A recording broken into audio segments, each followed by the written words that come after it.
준결승이 끝났다. 두 영화에서 우리가 비교를 하면서 다뤄볼 거는 딱 있어. 딱 보이고 딱 짐작할 수 있는 게 이게 인공과 자연. 매트릭스에 아까 센과 치히로에서 아까 얘기했던 그 국성하고 다 같이 얘기했던 그 자연성에 대한 얘기와 그리고 매트릭스에서 얘기했던 인공이 이루어낸 기계에 대한 디스토피아에 대한 거, 그거에 대한 얘기를 같이 엮어서 해보면 좋을 것 같아. 그리고 그런 것들이 각 장르에서 이 작품의 완성성을 어떻게 연결 지었는가를 얘기를 할 거야.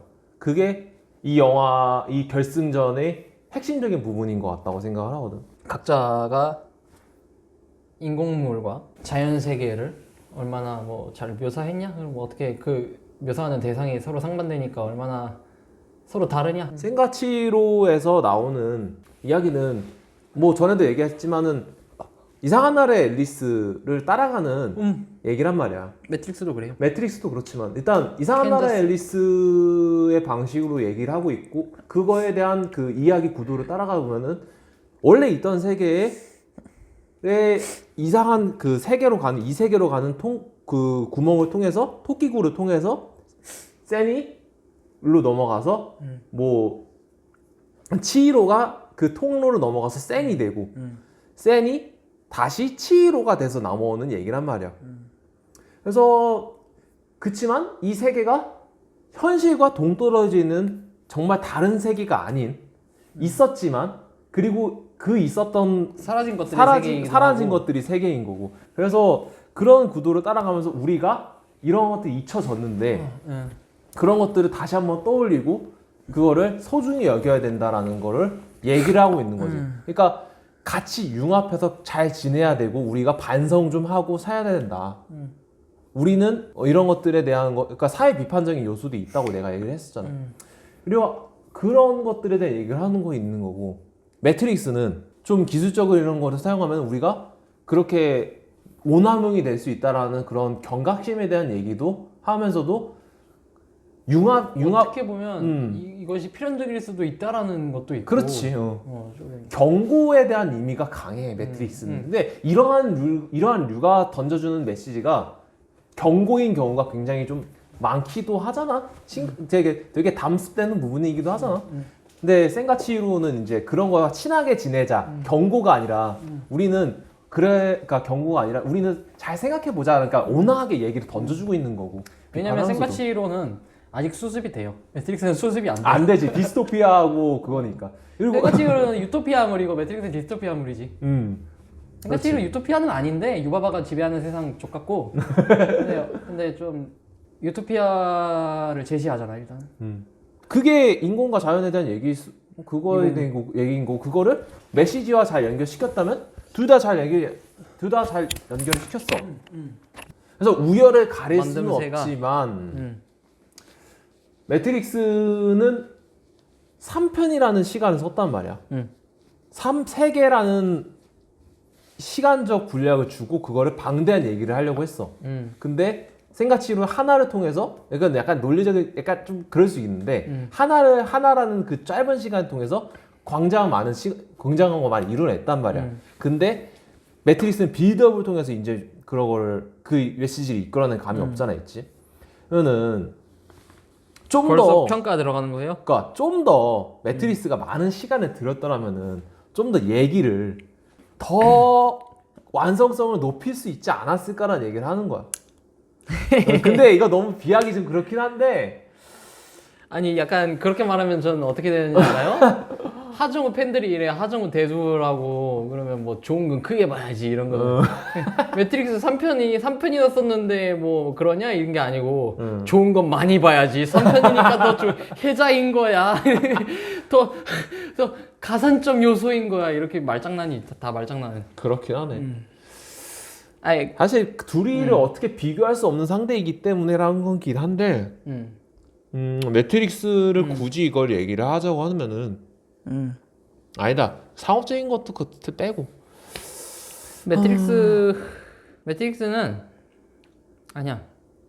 센과 치히로에 대해서 그냥 많은 평론가들이 치켜 세운다 라는 걸 우리가 많이 의식하고 있어서 이런 거긴 한데 그거와 철저히 별개로 그거 잊어버렸다고 생각하고 우리만의 평가를 한번 해봐요.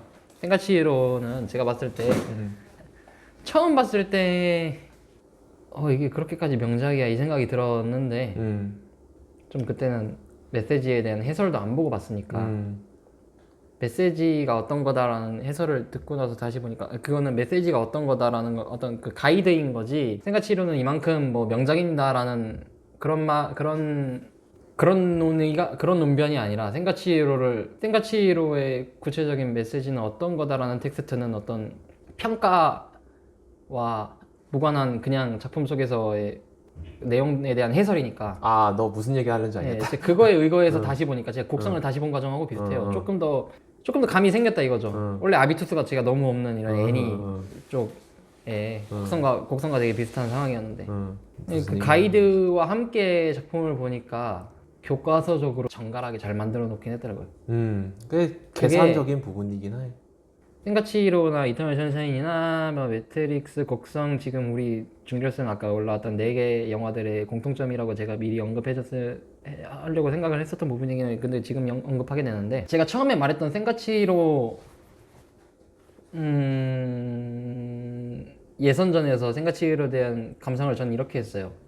스토리 전개가 되게 묵은본인데 개연성 어른의 입장에서 바라보는 개연성으로는 묵은본인데 그 어차피 어른들이 보는 영화도 아니고 어른들도 봐도 좋은 영화지만 아이들한테 초점을 맞춘 영화이기도 하고 어른의 논리로 접근하면 안 된다. 이 영화의 흐름 자체를 이제 감상할 때 흐름에 대해서 한 사건 다음에 다음 사건, 한 장면 다음에 다음 장면, 한 이벤트 다음에 다음 이벤트 이러한 이벤트들의 연속이 그 되게 논리적인 개연성을 따라가면서 보여주는 영화들, 어른들이 보는 영화들이고 그런 영화들은 끝까지 간다도 뭐 그런 식이고 잘 플롯을 짜가지고 정교하게 한 거고.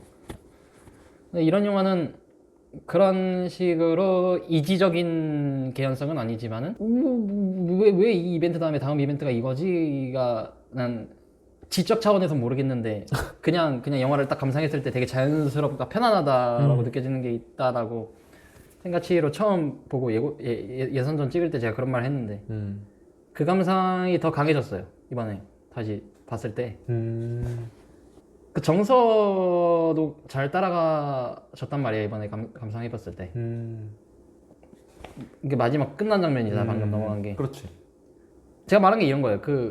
이런 영화에서는 무의식을 자극해야 되고 이 장면이 왜 이 순간에 나와야 되냐 이런 거를 논리가 아니라 감성을 자극해서 납득시켜야 되는데 그걸 납득을 잘 시키니까 최종 장면에서 저 장면이 나올 수 있는 거지. 되게 심금을 울리는 거야. 낭만. 네. 낭만. 이터널 선샤인 이번에 보면서 제가 안 울었거든요. 왜냐면은 울음을 참았기 때문에 안 울었어요. 그러면은 이터널 선샤인은 뭐 이런 영화니까 나한테 이런 자극이 있구나 납득이 됐어. 그 다음에 본 게 생가치로에 다시 복습을 한 게 이터널 선샤인은 그런 체험을 내가 감정적인 체험을 할 거라고 예상을 했어서 생가치로는 예상은 못했어. 생가치로 근데 마지막 장면에 다가가면 갈수록 이터널 선샤인에서 마지막에 이게 존나 감동 그랬던 것처럼 생가치로도 똑같이 오는 거예요.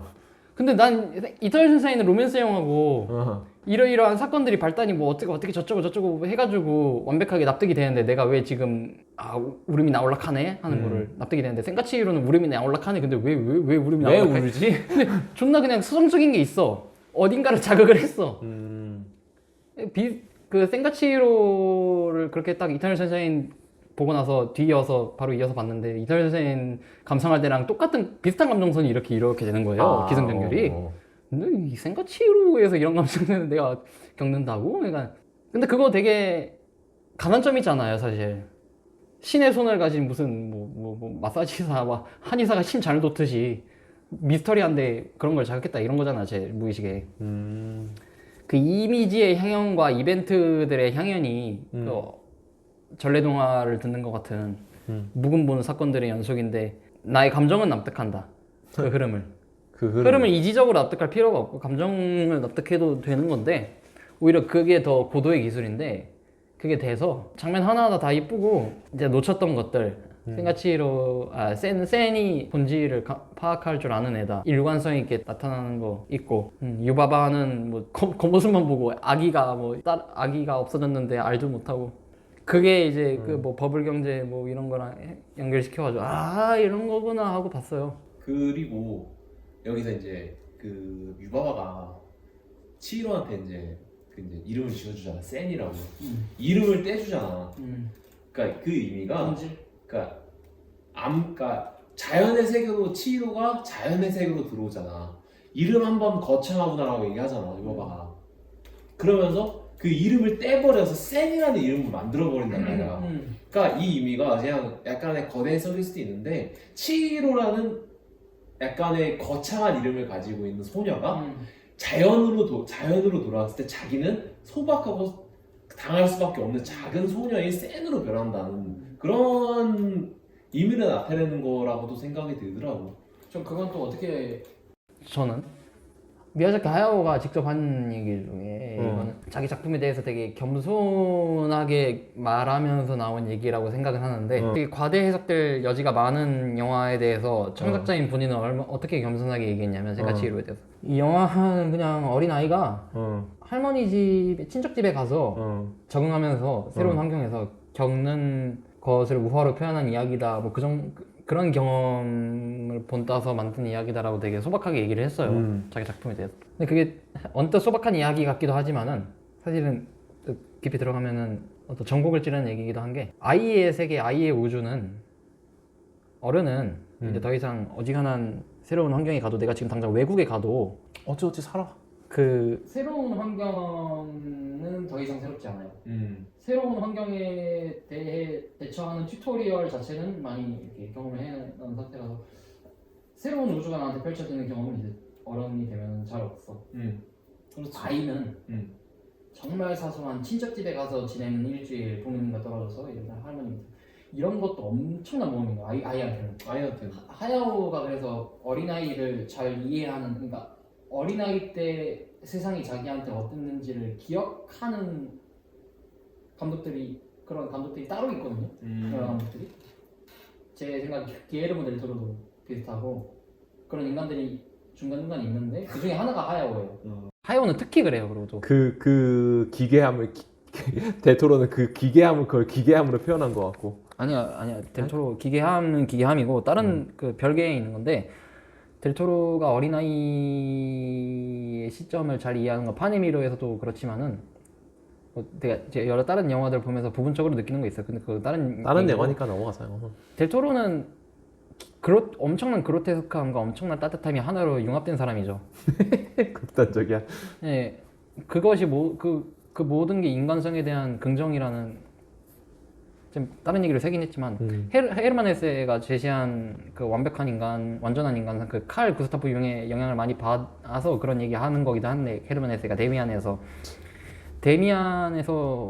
뭐 새는 하늘 나라는 아브락사스 또 신이 있는 그 신의 이름은 아브락사스인데 그 신은 뭐 선한 면만 있는 것도 아니고 그 상체는 뭐 선, 하체는 뭐 악마 뭐 이래가지고 근데 신은 다시 말해서 완전한 인격은 전인적 인격은 사실 밝은 면과 동시에 어두운 면도 있어야 된다. 그게 건강하게 잘 융합된 게 완전한 인간이지 선한 면만 있는 게 완전한 인간이 아니라는 그 지혜는 니체 때부터도 언급되었어. 선해지는 만큼 악해져야 한다. 인간은 뭐 이런 얘기 있고 뭐 나무로 비유하자면 나무가 이렇게 땅에 있으면은 위쪽에 양지 햇볕을 받는 쪽이 이렇게 커질수록 여기만 커지면 사실 안 돼. 그 나무는 약해. 약간 뿌리도 그만큼 더 깊어져야 돼요. 나무가 위로 옆으로 많이 이렇게 커질수록 그걸 지탱해주는 뿌리가 지탱해주는 축축하고 음산한 세계 속에 속하는 영역인 뿌리도 그만큼 커져야 된다는 대칭적으로 그런 걸 말하는 게 아브락사스 뭐 그런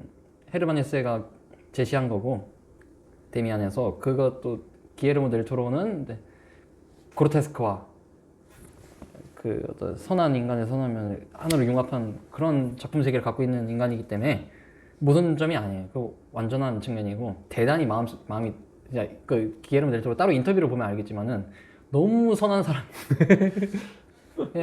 그런 사람이 그런 그로테스크와 맞닿은 세계관을 가질 수 있어라는 게 되게 이해가 안 가? 그 아이러니하게 언뜻 보이겠지만 현대 철학의 발전사를 보면은 현대 인간학의 발전사를 보면은 그 반대야. 오히려 그렇기 때문에 그 사람은 완전한 사람인 거고 니체도 그래서 선해지는 만큼 악해져야 된다고. 그 선함은 그 그로테스크함은 그 선함을 부정하는 게 아니고 그 선함의 진위성을 흔드는 게 아니고 그 반대예요. 그 오히려 그 선함을 더 튼튼하게 해주는 거예요. 그 이제 무의식이 프로이트가 무의식을 발견한 이래로부터 그 슬라브의 지적도 초자에 대한 부채를 상환해야 된다면서 이제 그 일상적인 사회생활에서 자신의 원초화를 잘 통제하고 젠틀한 모습을 보일 수 있는 사람은 따로 자기의 원초화적인 욕망을 완전 해소할 그런 창구를 건강하게 가지고 있는 사람들이 많다고. 대단히 젠틀한 사회생활을 하는 어떤 여성분이 두 레즈비언 커플이었는데 그 두 분이 따로 즐기는 게 뭐냐면 엄청난 SM 플레이를 즐긴대요. 그런 식으로 초자의 부채를 상환했기 때문에 사회적 영역에서 되게 젠틀할 수 있다는. 이탈이야? 네. 그래야 인간이 완전한 거예요. 그냥 그건 이제 밝혀진 거고. 미야자키 하야오는 센가치히로라는 영화에서는 되게 아동용, 다른 작품들보다는 더 아동용이니까 되게 밝은 면만 보여주긴 했지만 미야자키 하야오 다른 작품들을 보면 또 무서운 거 좀 나오긴 하죠. 많지. 그게 하야오라는 사람도 그래서 그런 것 같아요. 뭐 따지고 보면은 제일 밝고 좋은 작품을 얘기하면은 뭐 토토로긴 하지만 토토로도 아니야. 전 토토로가 제일 아무것도 없어. 아무것도 없어. 토토로는 좀 그로테스크해요. 그러니까 무서워요. 은근 그 시각적인 갑자기 그 크리처가 아가리를 쫙 벌리는 장면이. 그런데 고양이 그게 버섯- 담는 의미가 근데 걔네들이 또 착한 귀여운 애들이잖아요. 또. 그러니까 그러니까 이런 사건도 없고 갈등도 별로 없다고 생각 이 토토로는 그런 면에서 얘기하는 거야. 근데 또 토토로는 시각적으로 좀 쎄한 게 그런데 있으니까. 그게 저 아니야. 어렸을 때 봤을 때 토토로가 무서우면서 되게 귀여우면서 호감이다 이런 거 있었거든요. 그치. 그렇긴 한데 무서워요. 조금 토토로 무서운데 되게 또 따뜻한 그 존재인 거예요. 이게 갈등 구조상으로는 그렇지는 않잖아. 갈등은 그러니까. 제가 토토로 영화 생각이 안 나는데 별 사건 없죠. 별 사건 없지. 테토로는 아마 그 자매 동생하고 그 누나가 어떻게 이제 성장하고 그런 얘기를 그러면서 이제 힐링하는 얘기니까 주 요소는. 근데 센가치히로는 명백한 갈등 요소가 있고 그러니까. 그리고 유바바의 비주얼도 되게 무섭긴 해. 유바바 존나 얼굴 존나 큰데 주름져가지고 뭐 빡치면 얼굴 이렇게 들이밀면서 무서워. 메브리코의 마녀지 그냥. 애들한테 보여주면 좀 무섭긴 해. 딱 그 틀에 박힌 그 마녀 이미지니까. 좀 무서워요. 눈도 되게 크고. 아니 저기 얼굴이 너무 커가지고 센 이렇게 손가락으로 이렇게 하면서 막 위협할 때 무섭다니까. 생각해 보면은 돼지로 변한 장면. 할머니가 가오나시도 무섭고. 할머니가 무서운 존재를 그려질까 아이한테? 이중적이죠. 그래서 그걸 다 보여주잖아요. 그치. 그러니까 쌍둥이. 유바바도 있고 제니바도 있잖아요. 제니바 얼마나 선해요. 인자 할머니잖아. 근데 제니바도 무서울 땐 무서워. 성숙하는 자의 무서움이죠. 그치. 필요할 때 꺼내는 칼. 야단치는 그런 유바바가 솔직히 제니바 무서워하잖아. 그치. 싫어하지. 이게 그냥 할머니의 이중성을 생각했다고 봐. 나도 그렇게 생각해. 완전 또 그 이상한 나라의 그 두 영. 그치. 그래서 이 미야자키 하야오의 무서운 점은 무서운 점? 무서운 점이라고 얘기하고 싶어. 그렇게 그로테스크하진 않아. 그로테스크한 점을 얘기하는 게 아니라, 그러니까 그 감독의 철저한 계산과 그런 거를 무섭다고 대단한 점을 얘기하고 싶은 거야. 그러니까 월령공주라든가 뭐 그냥 뭐 천공의 성 라퓨타가 진짜 무서운 영화고, 그거는 밝고 희망차면서도 되게 디스토피아적인 부분을 잘 그려낸 영화니까. 그러니까 완전 치직한 경우는 이제 월령공주하고 이제 그런 부분 그쪽으로 가면 되게 되게 피폐한데 피폐하고 그런데 나우시카라든가 피폐하고 그런데 이제 라퓨타는 아예 그냥 비꼬고 있으니 블랙사이니까 센가치히로보다 더해.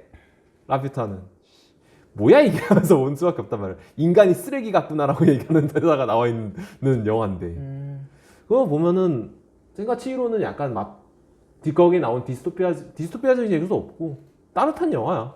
그래서 딱 완결이 되어 있는 느낌이 들기도 하고 흠이 잡을 데가 없다고 얘기하는 거야. 흠을 잡을 수가 있을까? 과연 여기에서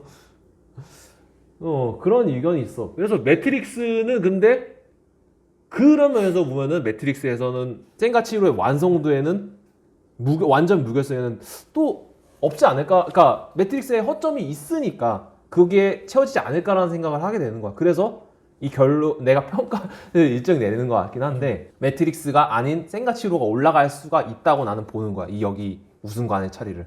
저 매트릭스 밀겠습니다. 왜 그러니까 작품의 완성성에 대한 얘기를 하면은 완성도. 완성도 왜 근데 그건 있잖아. 매트릭스가 엄청난 허점이 영화라고 있잖아. 생각해요. 3부작가 엄청난 영화라고 생각해. 얘기를 해봐 그럼 네가. 이제부터 얘기해. 나 이 얘기를 준결승이 뭐야? 난 8강에서도 참았고 준결승에서도 참았고 지금 얘기하는데 내가 이 얘기를 꽁쳐놓기 위해 사실 다른 센과 쪽으로 치히로하고 들어갔는데 센과 치히로는 곡성에서도 막 하고 막 하면서 다 붙으면서 다 얘기해버렸어. 다 얘기해서 지금 남은 게 없어. 그러니까 없어요? 깨끗해서. 깨끗해서 그러니까 없어. 깨끗해서. 이 영화는 통일적이고 그러니까 하야오 얘기 좀 했으면 했지. 하야오 얘기했으면 됐지 반복이고. 그러니까 매트릭스는 이게 안 딱 그래요.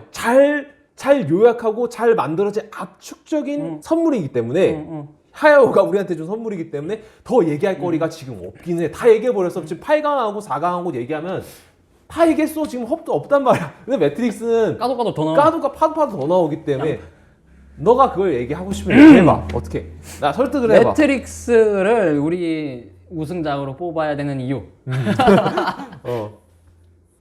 매트릭스. 순진한 사람들은 그냥 그 매트릭스의 엄청난 미장센과 그럴듯해 보이는 그 스노비즘에 속아 넘어가서 압도되고 속아 넘어가고 뭐 기타 등등의 이유로 궁극의 영화로 평가하고 순진한 사람들은 궁극의 시네마. 좀 더 이제 영화 볼 줄 아는 사람들은 이제 다시 반대로 야 매트릭스는 좀 거품이다 야씨 그 철학 덕지덕지 달라붙어 있는 거 그냥 스노비즘적인 거고 괜히 지적 허영적으로 폼 잡는 거고 그런 거다 다 알맹이 없다. 매트릭스에 시뮬라시옹 나오고 뭐 장자 철학 나오고 이러는데 핵심적인 주제의식과 어떻게 잘 엮이는지도 모호하고 알맹이가 없다. 이런 평가. 좀 더 영화 잘 보는 인간들. 거기에 더해서 이제 2, 3편은 대체 왜 붙어 있는 거냐. 2, 3편은 2, 3편.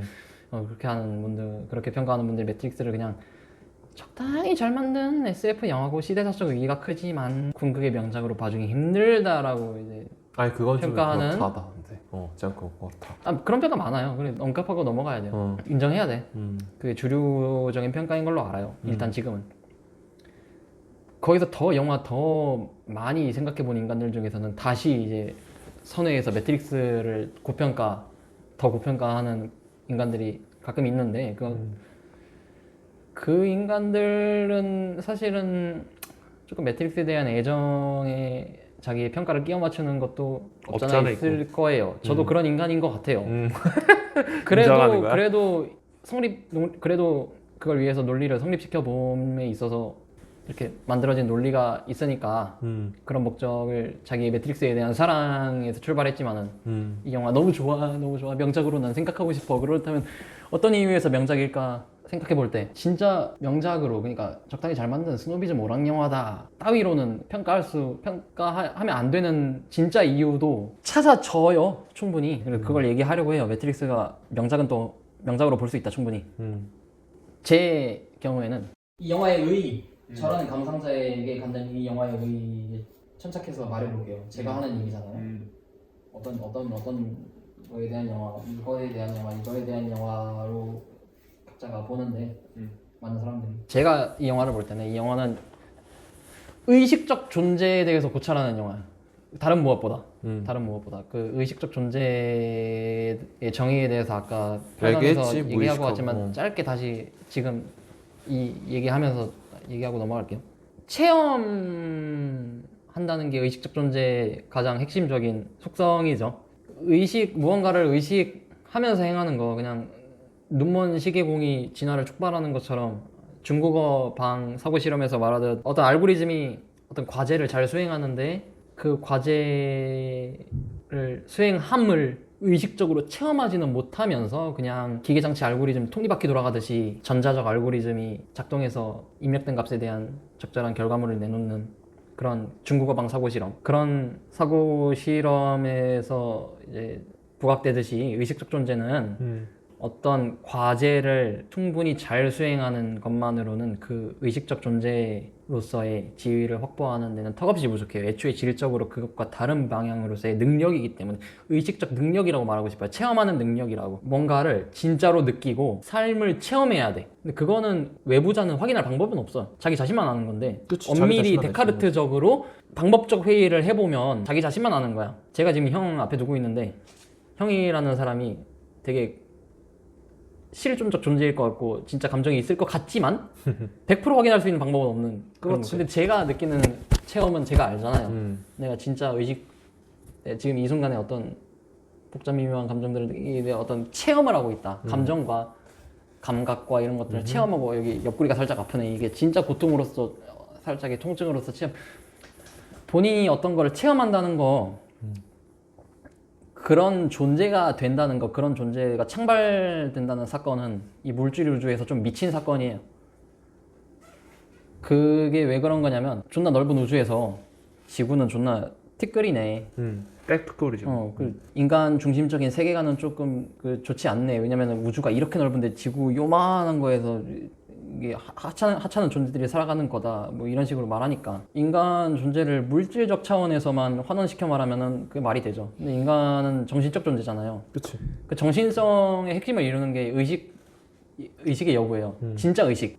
이 물질 우주에서 인간이라는 존재가 갖는 역할이 생명체가 갖는 역할은 그러니까 역할이라고 한 게 좀 비유적으로 말한 건데 왜냐면 이게 신이 있어가지고 저는 일단 무신론자니까 자연과학적 차원에서 무신론자니까 신이 있어가지고 그 역할을 부여해준 건 아니지만은 역할이라는 지금 단어 사용이 역할이라는 어떤 단어 사용이 지금 비유적인 의미예요. 물질 우주에서 인간을 비롯한 고등 생명 충분히 돌고래라든가 침팬지라든가 그리고 좀 많은 포유류들이 그렇고 조류들이 그렇고 까마귀 체험하는 이런 생명체들이 자기 삶을 체험하는 생명체들이 갖는 역할은 대단히 중요해요. 어떤 초신성이 폭발을 하는 초신성 아주 대단한 천체들 5만 가지 천체들이 날고 기지만 이 존나 넓은 우주에서는 그중 무엇도 자신의 존재를 의식을 갖고 체험하지 못해요. 어떤 밤하늘의 별들이 의식을 갖고 있진 않아요. 존나 대단히 규모가 크고 우리 생명체가 그걸 보면 압도당하지만 생명체라는 존재는 의식을 우리는 할 수 있지. 이 물질 우주에서 불가능해 보이는 어떤 역할을 하고 있어요. 느끼고 있단 말이야. 물질들로 이루어져 있는데 정신이 창발돼가지고 느낌을 느끼고 있단 말이야. 동물은 아니야? 그럼? 동물 중에서 되게 진화가 이렇게 이루어지잖아요.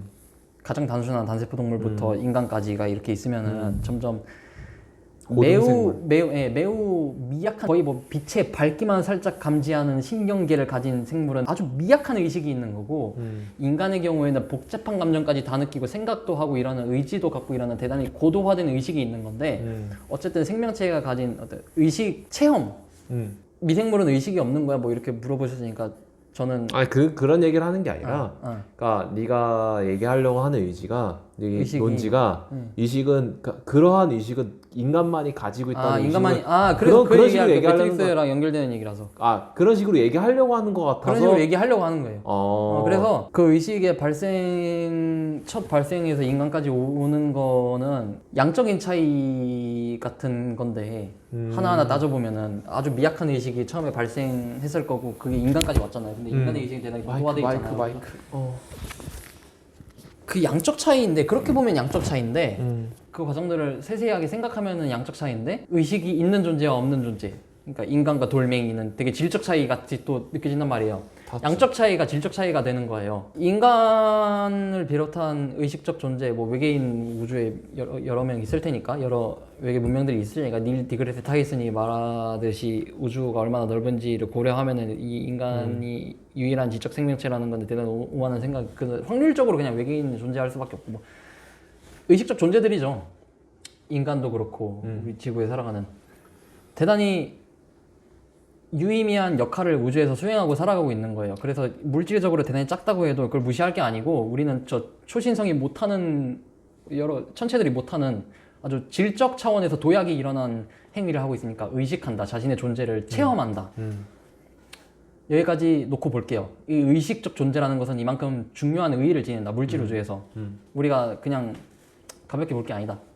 그러니까 그냥 우리가 하고 있는 행위 자체가 이것은 분명히 능력이다. 이것은 반의 능력이고 네. 굉장한 엄청난- 성과고 예. 엄청난 그러니까 우습게 볼 만한 게 아니다라고 예, 얘기를 하고 예, 싶은 거잖아. 예, 인간이 됐든 뭐 외계인이 됐든 기계가 됐든 음. 궁극적 능력은 사실 체험하는 능력일 수 있다.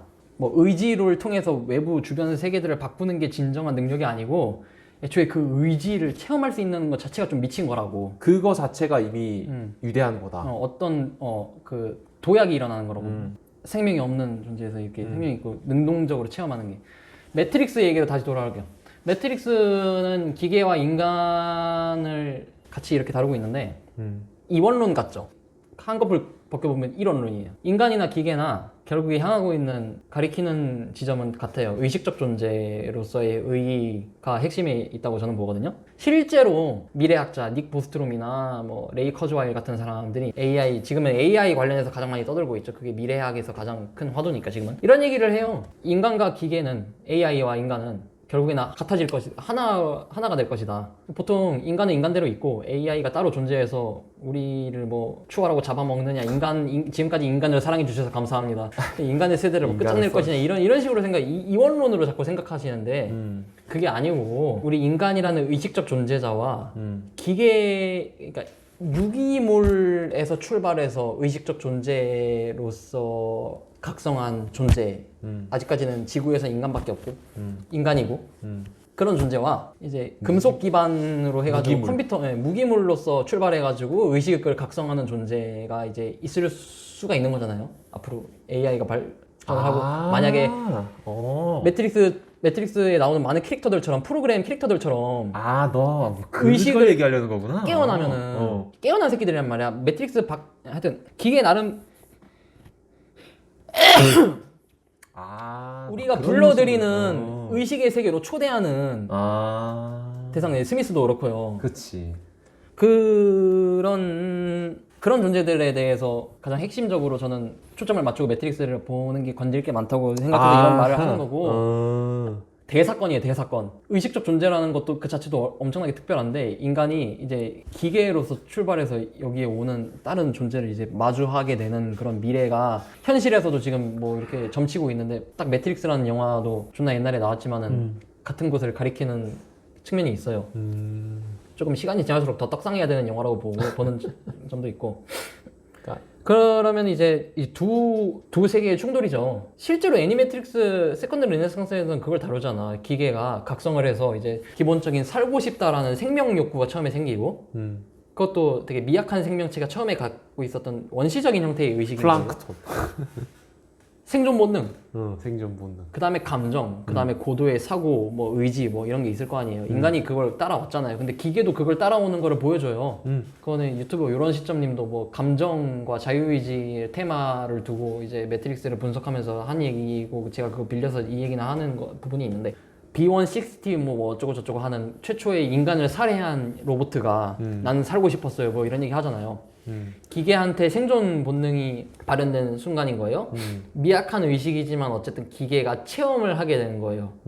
난 살고 싶어라는 걸 체험하게 되는. 그러한 거가 그게 시작이었어. 그게 시작이었다. 그다음에 더 오면서 고도화되고 나중에는 뭐 아키텍트처럼 사고를 인간처럼 하는 인간의 이성처럼 기계에서도 고도화된 생각이라는 것도 체험의 과정이거든요. 이식적 존재에게 있어서는 생각을 체험한다. 1 더하기 1이 그냥 2라는 결론을 내기만 하면 그건 중국어반과 다름없는 건데 1 더하기 2라는 느낌이 여기 있는 거잖아요. 우리는 의식을 갖고 있어가지고. 그러니까 이런 거지. 아키텍트도 그런 존재고 아키텍트는 근데 이걸 얘기하면서 그렇게 중요하게 짚을 건 아니고 오라클 같은 애들이 중요하죠. 스미트나 이런 애들이 궁극적으로 이제 기계 측에서는 의식이 창발된 감정적인 부분도 다 창발돼가지고 자기 생을 풀로 체험하는, 그러나 유기체는 아닌 무기체인.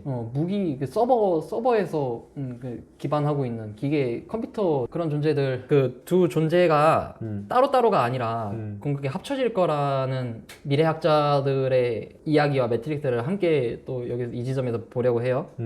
매트릭스에서 다루는 사건도 사실은 과도기에 해당한다고 저는 봐요. 완전히 어떤 인간과 기계 사이에서의 그 존재론적 교통정리가 이루어지진 않았고 한바탕 난리가 나고 있는 상황인데 그 둘이 같아질 것이다라는 거를 그 매트릭스 제작자들이 의도했는지 아니면은 무의식선상에서 나왔는지 모르겠지만 재밌는 게 주인공 일행들이 몸에 이런 금속 이것들이 박혀 있는 상태로 태어나고 살아가잖아요. 네오, 트리니티도 그 기계 속에서 태어난 인간들은 그런 게 이제 좀 시각적으로나마 물질적 유기체 순수하게 유기체적 신체를 가진 것을 인간이라고 그런 것만을 인간이라고 생각하는 게 전통적인 시각이었는데 이게 침투에 들어오는 그런 시각적 안드로이드 같은. 예, 그 어떤 뭔가 무기체적 금속 기계 이분법적으로 접근했을 때 기계에 해당하는 요소가 침투에 들어오는 그런 시각적인 분위기를 자아낸단 말이에요. 총몽, 로보캅 이런 애들은 기계와 유기체가 합쳐졌는데 기계는 기계대로 유기체는 유기체대로 남아있는 느낌이라면은 그 이분법이 유지되어 있는 느낌이라면은 매트릭스의 인간들이 가지고 있는 신체적 상태는 물질적 존재로서의 존재론적 지위는 조금 골 때리는 게 일부분이 이렇게 기계 장치가 설치되어 있고 그리고 실제로 이건 USB 포트처럼 마치 뭔가 꽂으면 기계에 접속도 되고 기계적 요소가 인간의 신체에 엄습해 들어오는 느낌이 강해요. 총몽이나 로보캅과는 좀 다른 게 걔네 둘은 이분법이 유지되어 있다면 매트릭스는 존재론적 위기가 느껴져요. 이분법이 유지가 안 될 것 같아. 물처럼 섞여 들어오는 것 같아. 점점 왜냐면은 나도 그걸 너가 얘기를 하면서 그 부분을 느끼는 게 봐봐. 매트릭스의 세상에서 인간이 느낄 수 있는 정신적인 느낌이라는 감정이라는 게 기계적인 신호를 통해서 그런 것도 유지할 수 있잖아. 그거는 근데 기계가 만들어낸 펄스라고. 그 펄스는 우리가 그냥 세상을 살면서도 느낄 수 있는 자연적으로 느낄 수 있는 감정의 펄스인데 그걸 또 만들어낸 거라고. 기계가 그걸 주입시키는 거라고. 근데 그 펄스를 교육하고 학습한 게 어디야? 기계가 만들어낸 세상이라고. 원래 자연 세계에서 우리가 이 감정선이라든가 그런 그 교육하고 학습하는 거는 자연 세상이야. 근데 매트릭스 세계에서 이 기계가 뚫려 있는 순수한 인간이 아닌 USB 포트가 되는 건 포트를 통해서 교육을 합숙을 해서 받은 거라고. 만들어진 세상에서 교육을 통해서 만든 거라. 내가 어디까지가 인간이고 어디까지가 기계가 확실하지가 않은 거야. 그 모호한 거야. 내가 신체적으로도 유기체이지만 정신적으로 내가 유기체이지만 무기체인 USB 포트나 기계적인 부분을 통해서 유기체가 가져야 할 감정선을 무기체로 받았다는 얘기. 그게 네가 얘기하고 싶은 그 부분이 아니야? 난 그런 생각이 들기 시작했어. 네, 그 부분도 말 잘하셨어요. 그 정신성을 얘기해 준 거고 다 합쳐지는 얘기.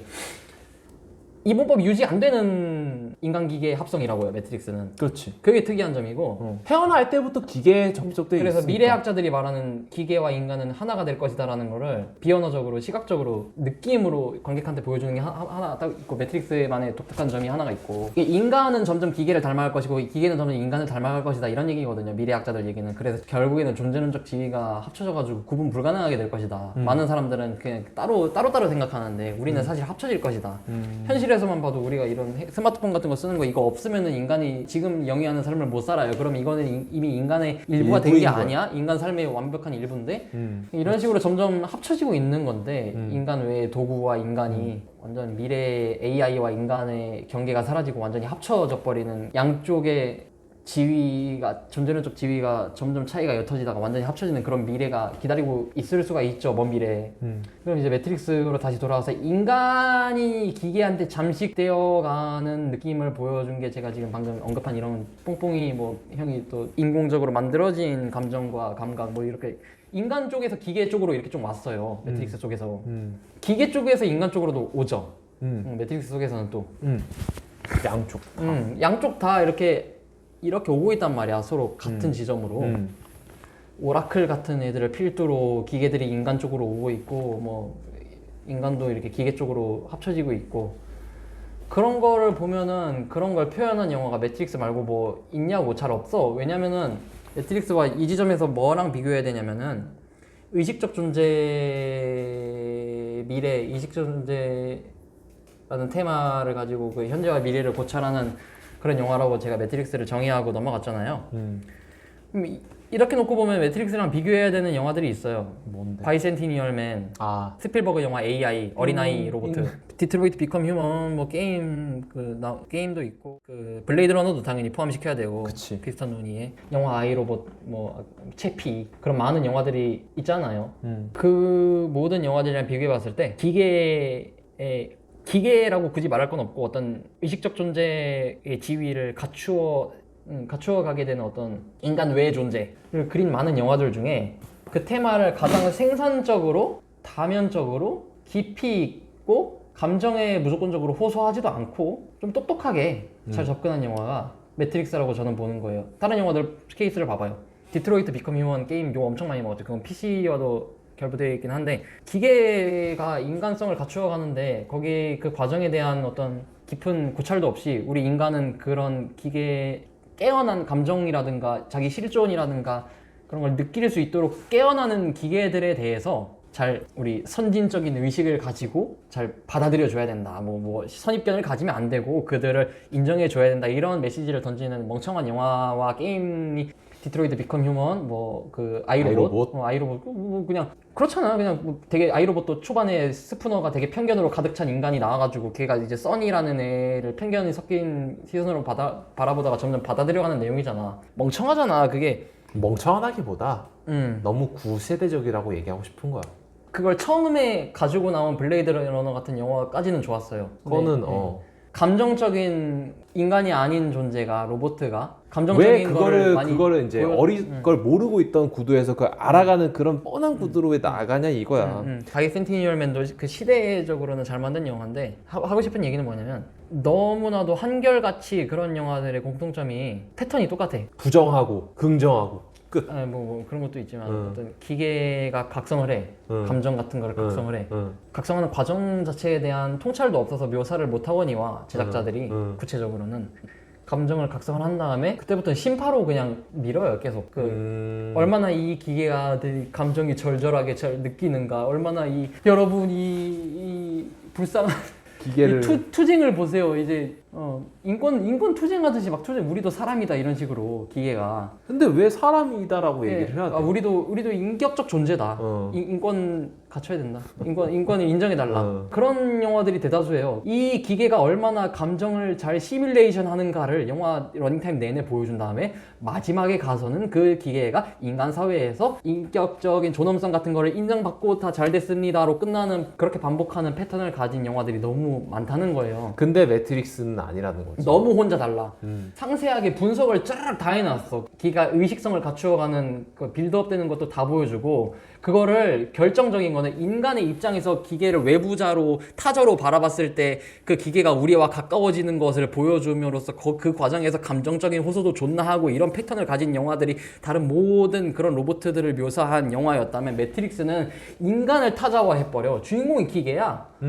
정확히 말하면 인간 입장에서도 볼 수 있고 기계 입장에서 인간을 타자화해서도 감상할 수 있고 그런 복합적인 감상이 가능한 영화야.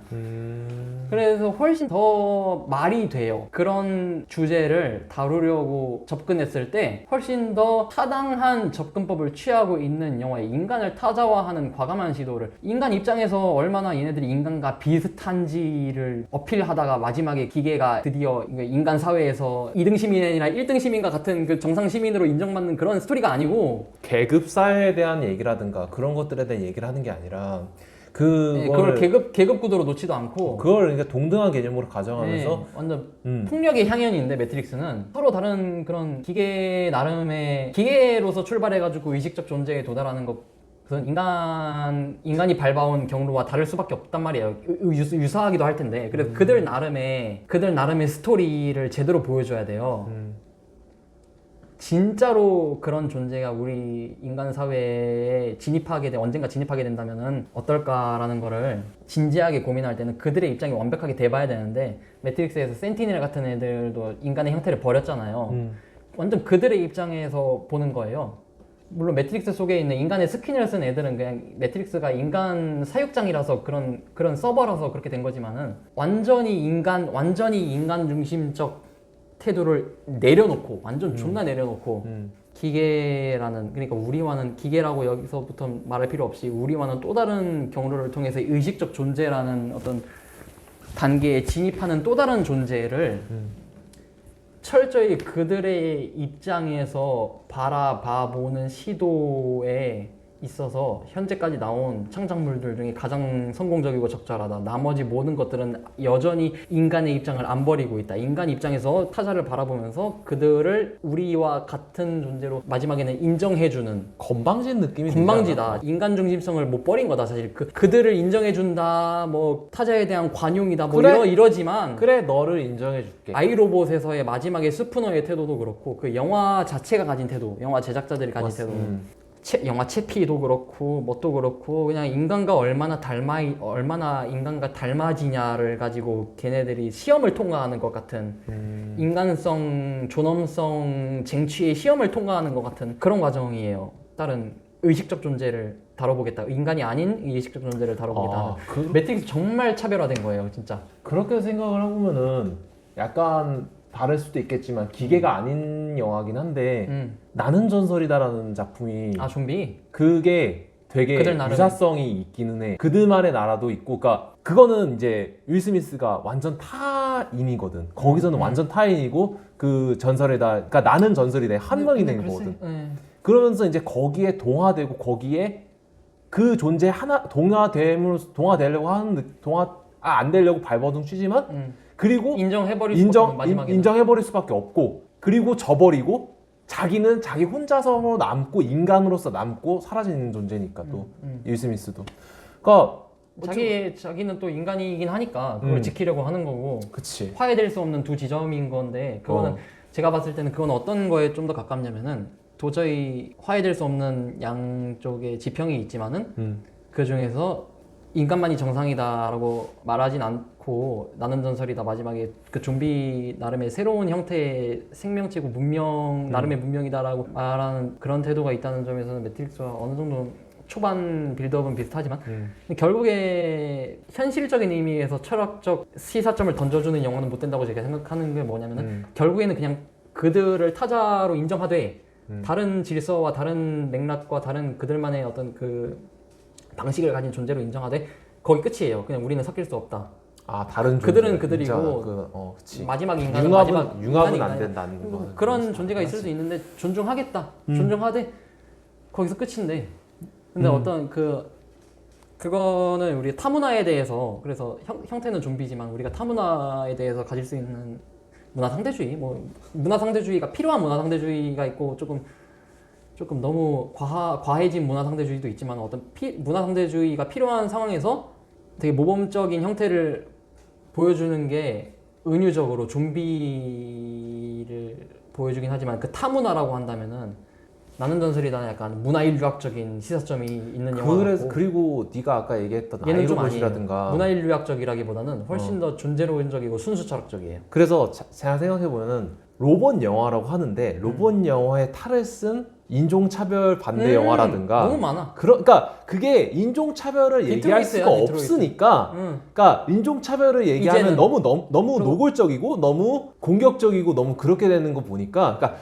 이렇게 이런 얘기야. 그렇기도 하겠지만은 봐봐 그냥 흑인으로 그러니까 흑인 반대 영화를 만든다고 쳐. 근데 흑인 반대 영화를 얘기하면은 그걸 싫어하는 사람은 난리칠 거 아니야. 아니 근데 지금 현대사회에 그런 사람이 있어요? 그렇지 않지만 옛날 시대로 생각을 해보자고. 근데 그런 SF 지금 언급하는 SF 영화들은 그 시대에 나온 영화 아니잖아요. 그치, 2000년대 후반에 나온 영화 대다수잖아요. 근데 지금에서도 그걸 불편한 사람들이 있잖아. 비슷한 패턴을 찾을 수 있다고 보는데 형이 뭔 말 하는지 알겠어요. 그래서 그런 거가 있으니까 이렇게 비틀어서 다른 방식으로 조금 은유적으로 보여주는 측면이 그렇다고 생각할 수 있죠. 그 결론. 인종차별이나 약간의 그건 동의해요. 성격적인 거를 인정하면서 넘어가자라는 메시지를 깔고 들어가는 게 있단 말이야. 그렇게 해석해 볼 수 있다는 거 동의하는데 가장 타당한 해석은 저는 어떤 거라고 제 의견을 또 피력을 할게요. 그런 느낌인 거야.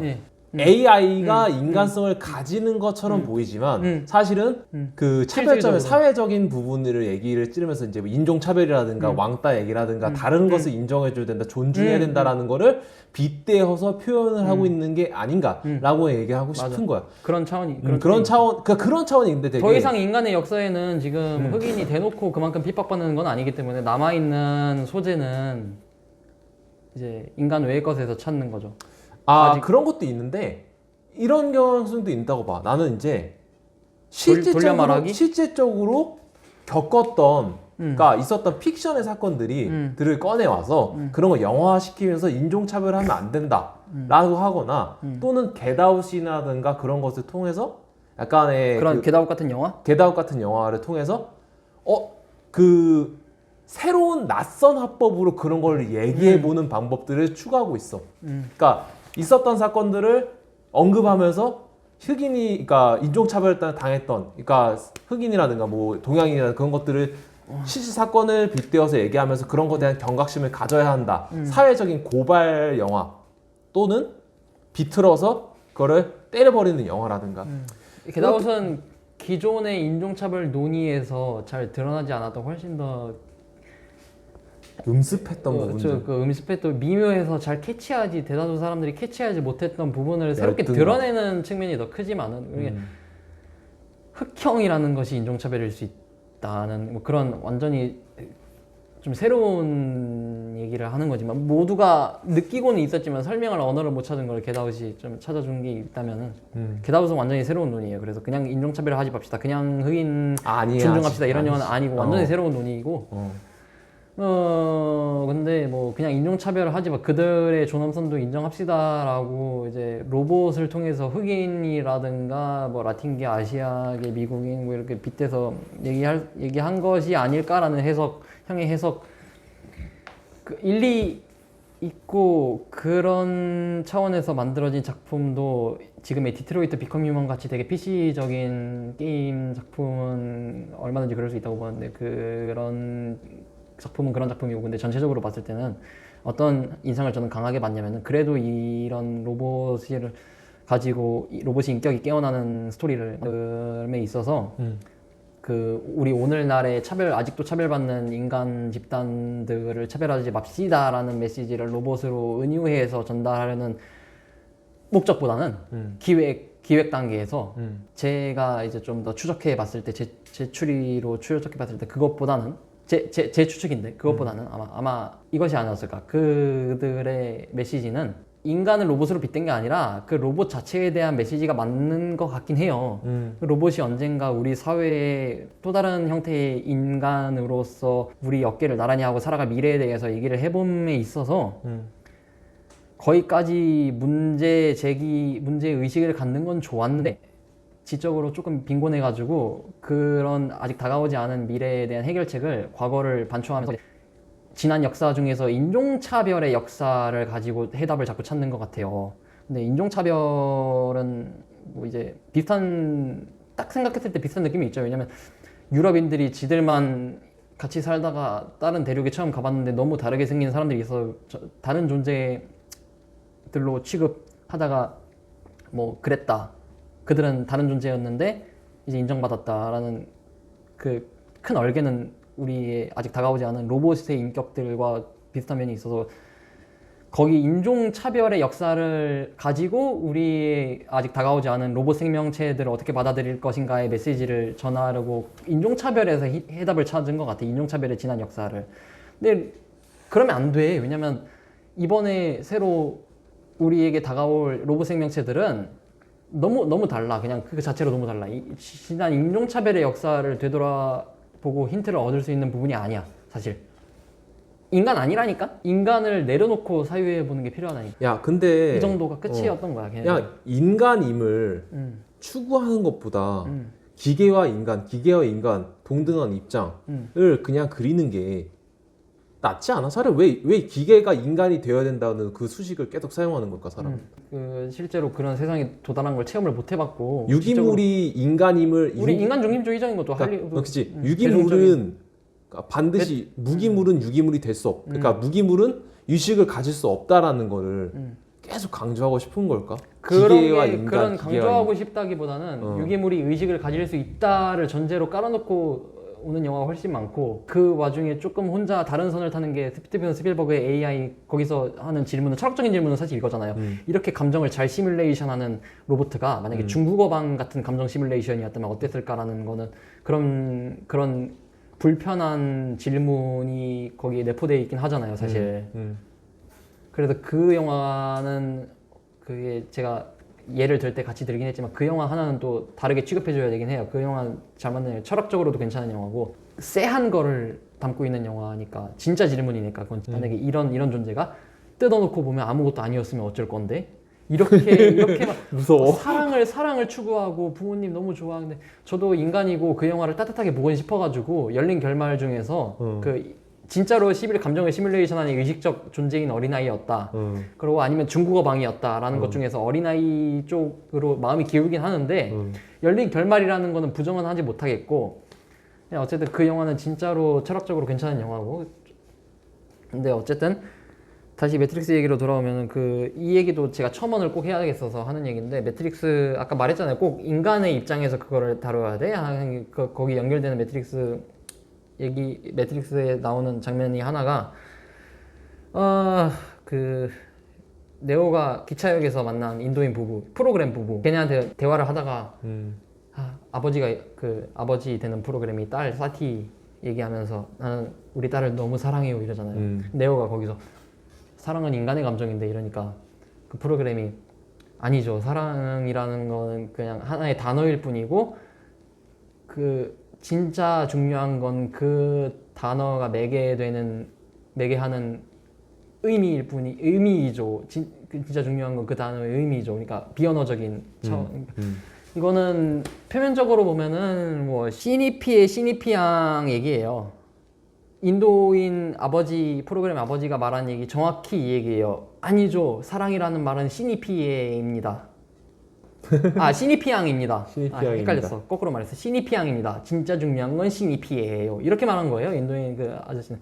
대놓고야? 너무 대놓고야? 거기서 이제 또 매트릭스 3부작을 스노비즘 영어로 읽는 사람들은 뭐 이런 철학적 테마가 나왔어. 그래 좋아. 근데 이 시니피앙 그래서 어쨌다고 약간 장자 철학이 나왔는데 그냥 나왔다가 퇴장한 것처럼 시밀라크르가 나왔는데 나왔다가 그냥 퇴장한 것처럼 같은 맥락에서 읽는 거예요. 그래서 또 이 매트릭스 역시 시노비즘 영화야라고 생각을 하게 되는데 그거 시니피앙으로 그거는 이제 표면적인 거예요. 제가 그랬죠. 형도 지금 말했지만 꼭 인간의 입장에서 그걸 바라봐야 돼 라고 했는 거기에 힌트가 들어있어요. 그 기계가 지금 사티를 사랑한다고 그 프로그램의 아버지가 말하는 내용이 나는 인간의 사랑과 똑같은 사랑을 느낄 줄 알아요 라는 말 아니에요. 그치. 사랑이라는 건 기계 나름대로의 또 다른 사랑이에요. 그거는 거지. 진짜로 그치. 매트릭스를 생각해보면 매트릭스를 그렇지. 이해했다면 사랑이라는 집합이 있는데 인간의 사랑은 그 안에 일단 들어온다는 건 일단 뭐 확실해요. 인간의 감정이 일단 인간의 감정이 인간의 사랑이라는 원소가 사랑이라는 집합 안에 딱 들어갔다. 근데 기계도 사랑을 얘기하네? 그럼 이렇게 질문하는 거죠. 인간의 입장에서는 야 기계 너희들의 사랑이 이 사랑이라는 집합 안에 들어오는 원소야? 라고 말했을 때 그 기존의 사랑이라는 집합 있잖아요. 그랬을 때 이걸 잘못 읽어버리면 우리의 사랑도 그 사랑이라는 집합 안에 들어갑니다 라는 주장으로 읽힐 텐데 실제의 주장은 뭐냐면 아니라는 거야. 아니고 좆도 그냥 바깥에 있는 건데 이 기계의 사랑이라는 게 이제 존재하니까 이제 사랑이라는 개념의 외연을 넓혀야 된다. 그 그렇지. 집합 자체가 좀 더 커져야 된다. 그렇지. 그런 개념이 훨씬 더 그래서 그 생산적인 논의고 이거는 그러니까 이런 개념인 거야. 우리가 그러니까 사랑의 정의가 뭐냐고. 사랑의 외연 자체를 넓혀버린다는 정의를 넓혀서 그것 또한 사랑이구나라고 그것 또한. 얘기할 수 있는 거야. 네오가 던진 질문은 인간의 사랑에 대한 얘기인 거고. 근데 매트릭스를 거기까지 안 읽으면은 그냥 저건 시니피앙 얘기 같은데 저게 무슨 의미가 있나 스노비즘 아닌가 이 정도로 끝나는 거고. 그냥 겉핥기라는 거지. 근데 그것도 사실은 그 제작자들이 의도했어요. 왜냐면은 이런 인터뷰가 진짜로 있어요. 어쩌저께 인터뷰인데 뭐 우리 영화를 본 사람들이 뭐 시밀라크르가 어쩌네 뭐 장자 철학이 나왔네 뭐 그런 얘기들을 한다. 근데 내가 시밀라크르를 영화에 넣은 것은 시밀라크르 철학을 영화에 넣은 것을 왜 넣었냐면 어떤 메시지를 전하려고 넣었냐면 시밀라크르라는 테마가 사실은 텅 비어있다라는 것을 얘기하려고 그 영화에 묻힌 거다. 실제로 시밀라크르라는 책 열어보면 뭐예요? 텅 비어있죠? 텅 비어있지. 거기에 뭐 들어가 있냐? 매트릭스에 붙어있는 갖가지 철학 개념들은 실제로 알맹이가 없잖아요. 텅 비어있잖아요. 근데 그걸 의도한 거예요. 왜 의도했냐면은 그런 철학적인 테마들 있죠. 그런 것들 하나하나가 매트릭스라는 얘기예요. 그렇지. 그래서 매트릭스를 보면서 갖가지 철학 개념이 붙어있네. 근데 분석해보면 알맹이는 없는 것 같아.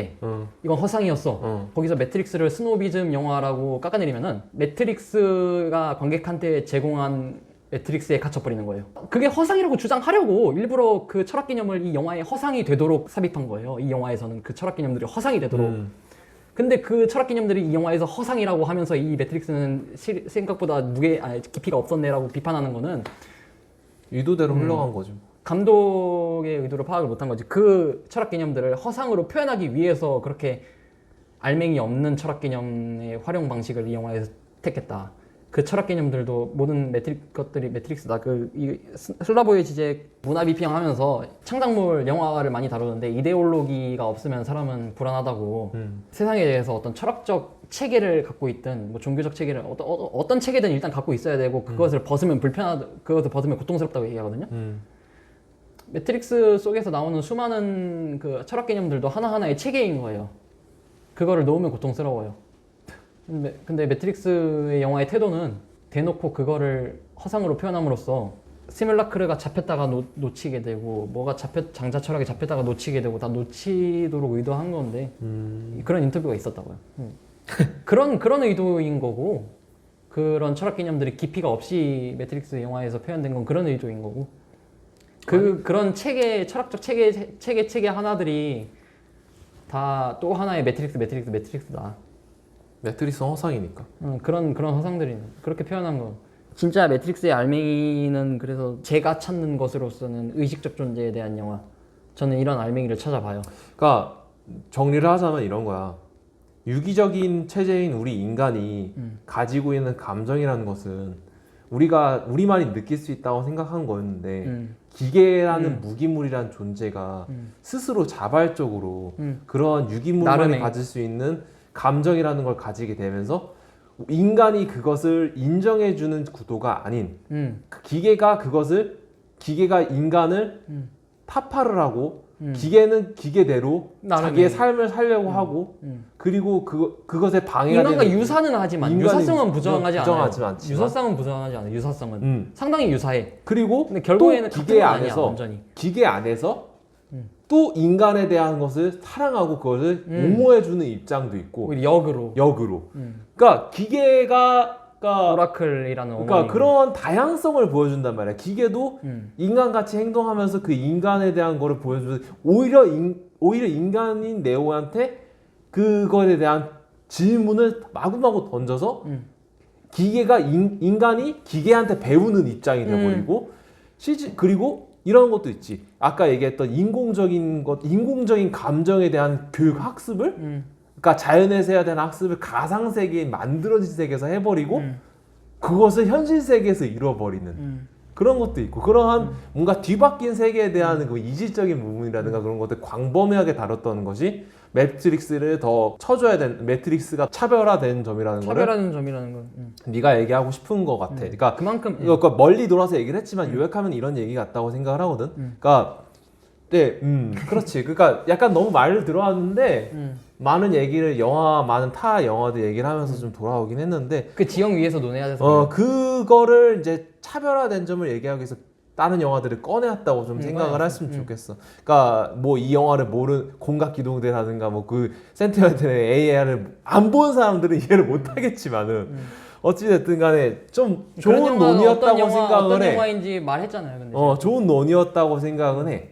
다만 이게 그 꿈보다 큰 해몽이 아니었으면 좋겠다는 생각을 하지만 그러니까 좀 지나친 해석이 아니었으면 좋겠다는 생각을 하지만 의미 있는 논의였다고 생각은 해.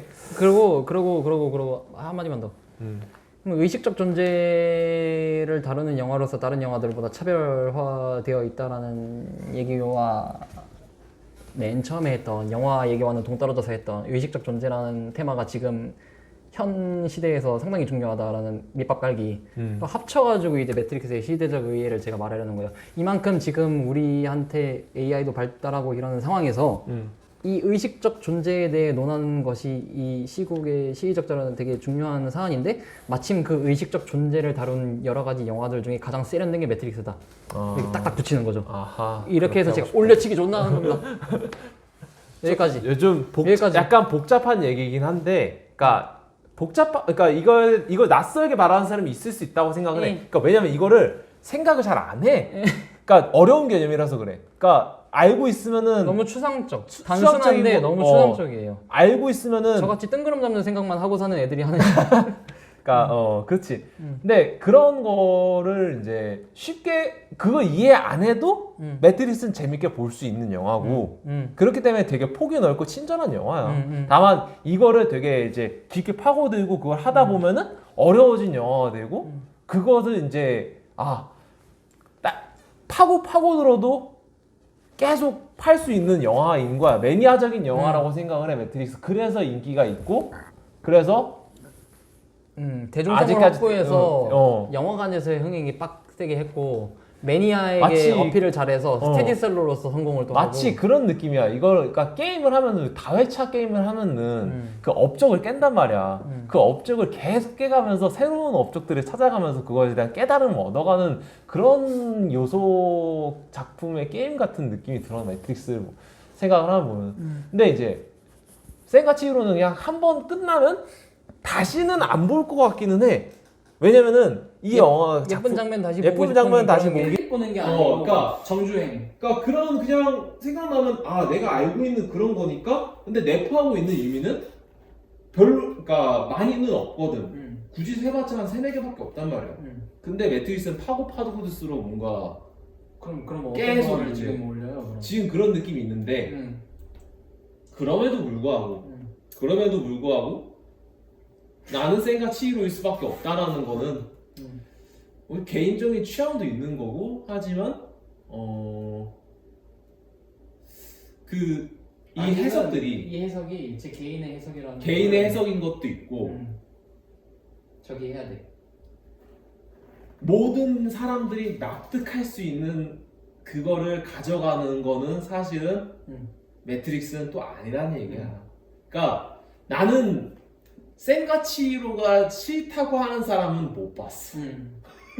그러니까 그 일본적인 거를 빼고 그거를 이제 그런 문화적인 걸 빼고 일본 혐오하지 않는 이상 이 영화를 싫어할 사람은 없다고 봐. 그래서 매트릭스가 좋은 영화고 매트릭스가 나 강화면적으로 해석할 수 있음에도 불구하고 그러한 매력을 감추고 있는 거는 어쩔 수가 없어. 그러니까 매트릭스가 결코 낮추자고 하는 건 아니야. 근데 그런 것을 따뜻하게 품어줄 수 있는 영화가 센가치히로가 더 매력성을 가지고 있다는 얘기야. 그게 이 두 구도 결승전에서 네가 지금 길게 얘기했지만 그 매력을 집어삼킬 수는 없다라는 거야. 결론적으로 봤을 때는 그래. 이거에 대해서 너는 성공할 수밖에 없다고 나는 봐. 그러니까 그게 무한한 가능성을 품고 있는 것과 매력을 모든 사람들이 가지고 있는 실현된 가능성과 모든 사람들이 그러니까 다시 얘기할게. 모든 사람들이 매력을 느끼는 것과 파고들수록 가능성을 가지고 있는 건 별개야. 그 가능성을 가지고 있는 거는 납득을 시켜서 설득할 수 있고 자기가 체험을 할 수 있어야지 비로소 승인을 하고 넘어갈 수 있는 거지. 근데 자기가 그런 생각 안 들고 하면은 명확한 이미지밖에 받아들일 수밖에 없단 말이야. 센가치히로는 명확한 이미지를 가지고 있기 때문에. 근데 매트릭스가 가지고 있는 가능성은 많기 때문에 모호해. 그거는 너도 인정할 수밖에 없는 부분이라고 생각을 해. 저는 근데 매트릭스 크게 아쉬운 점이 지금 생각난 게 뭐가 있냐면 제가 말한 모든 매트릭스가 정상 참작이 되고 2, 3편이 좀 그런 2, 3편은 못난 2, 3편 못난 후속편이 아니라 제가 완전 다르게 평가하고 이런 거 다 있는데 그럼에도 불구하고 제가 모든 문제 삼지 남들은 문제 삼으나 저는 문제 삼지 않은 매트릭스의 요소들을 고려함에도 불구하고 마지막으로 단점이 뭐냐면 매트릭스는 세계관 자체를 엄청나게 방대하게 구축을 해놨는데 한계예요. 태생적인 한계야. 이건 제작자들이 잘못했다는 게 아니고 태생적인 한계 대중영화로서 오락성을 같이 가져가야 되는 영화로서 한계고 상업적 차원에서 대단히 영리한 결정이었다고 오히려 생각을 하지만은 지금 작품성으로 얼갈로 하고 있는 와중에 매트릭스 3부작을 보자면은 매트릭스의 작품성이 온전히 실현되었다고 말하려면 애니매트릭스로서 푼 그 짜잘한 뒷배경 설정들도 다 그 3부작 안에 담겨 있었어야 작품성으로 최종 완성이 제가 지금 매트릭스에 대해 갖고 있는 인상만큼이나 제대로 완성이 되는 건데 사실 매트릭스는 거대한 세계를 구축해 놓은 그 배경에 거대한 이만큼의 컨텐츠의 넓은 바다를 브레인스토밍 잘 해가지고 제작자들이 만들어 놓는데 그 넓은 면적에 그 넓은 면적을 극장 개봉 영화로서 다 담아내진 않고 그 면적이 가운데 창을 이만큼 뚫어가지고 여기만큼 극장에서는 푼다 3부작으로 이만큼을 담은 거고 지금 우리 영화 이거 평가할 때는 애니매트릭스를 고려하는 얘기를 제가 중간중간에 했지만은 그건 어쨌든 별개의 3부작 매트릭스 트릴로지가 아니니까 그래야 다뤄야 되는 거는 이 결국 극장 개봉 영화로 만들어진 이 3부작 안에서 평가할 때는 적어도 평가할 때는 최종 다른 영화랑 비교해서 평가할 때는 그 안에서 확립된 작품성만 따져줘야 되니까는 그치. 그러면 매트릭스의 많은 것들이 장점들이 좀 죽어가지고 여기 하나만 남아요. 이 트릴로지 부분만. 이 트릴로지 안에 담긴 여러 가지 장점들의 화력이 센가치히로를 이기지 못할 수 있어요. 매트릭스는. 그래 이런 느낌이야. 그래서 이거 뒤집어 말하는 뭐냐면 애니매트릭스까지 이제 다 애니매트릭스에서 풀어진 내용까지 다 만약에 극장 개봉용으로 담겼잖아요. 그래가지고 무슨 뭐 대중성은 개판이 났을지 몰라도 만약에 담겨가지고 예술 영화 됐으면은 그럼 제가 진짜 이거 끝까지 센가치히로보다 이걸 이 매트릭스 밀어야 된다 이렇게 했을 거. 그러니까 이런 느낌. 그러지 않았으니까 이런 느낌인 거야. 나. 좀 약간 다른 얘기긴 하지만 반지의 제왕이 나는 반지의 제왕도 3부작이잖아. 그래요? 반지의 제왕도 3부작인데 매트릭스도 3부작이잖아. 반지의 제왕은 반지 원정돼야 되는 얘기를 하면서도 반지에 대한 얽혀있는 시마릴리온이라든가 그런 호빗이라든가 그런 것들에 대한 그 판타지 세계에 대한 장대한 역사를 물론 인과관계라든가 그런 것도 다 따지면서 다 함축시켜서 얘기를 해버린단 말이야. 그리고 그래? 그러면은 이전에는 무슨 이야기가 있었지? 그러면 이게 어떻게 해서 된 거지? 반지의 원정대에서는 그런 거를 다 얘기를 하지 않지만 이래서 이렇게 반지가 만들어졌고 이런 왕이 생겼고 뭐 나주굴이 어떻고 그런 것들을 다 언급하면서 포함하면서 하면서도 메인 이야기만 얘기한단 말이야. 떡밥을 얘기해서 궁금하게 해주고는 다 한단 말이야. 근데 매트릭스는 애니매트릭스라는 걸 통해서 그냥 그거를 그냥 딱 또 뚫어놓고 매트릭스한테 얘기를 하잖아.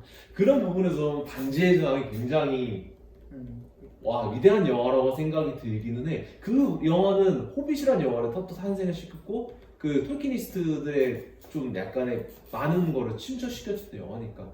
그러니까 메인 얘기 세계관을 넓힐 때 세계관을 넓히면서 메인 얘기를 하는 건 좋은데 그것은 이제 참 사람이 참 창작자가 그거를 되게 주의하면서 해야 될 것 같다는 생각도 많이를 해. 센가치히로에서 나왔던 그 요괴라든가 이러한 세상이 있다라는 거는 사실 이것도 그 세상의 일부일 뿐이라는 암시를 드러내기도 하다거든.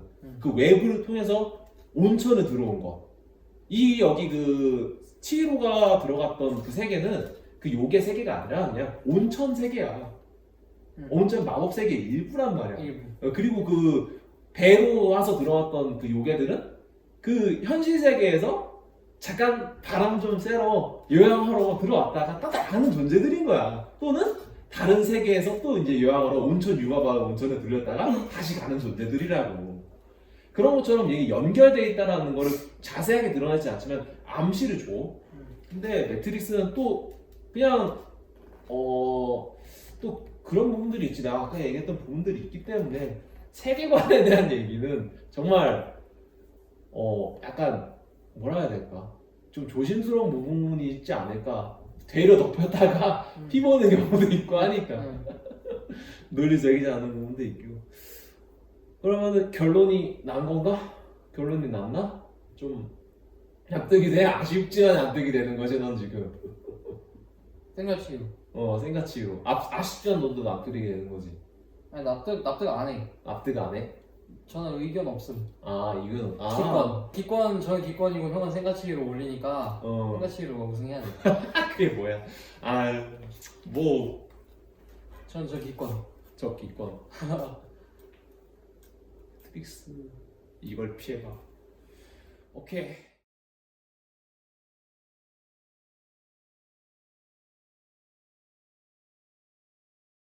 우승작 생가치로 아니야? 매트릭스지. 생가치로지. 왜 매트릭스가 돼? 아 솔직히 매트릭스지. 아니지. 왜 아니에요? 얘기는 잘 들었는데 생가치로를 해야 되는 거 아니야? 투표 때문에? 그런 것도 있고. 우리가 그걸 왜 따로? 그래도 매트릭스지.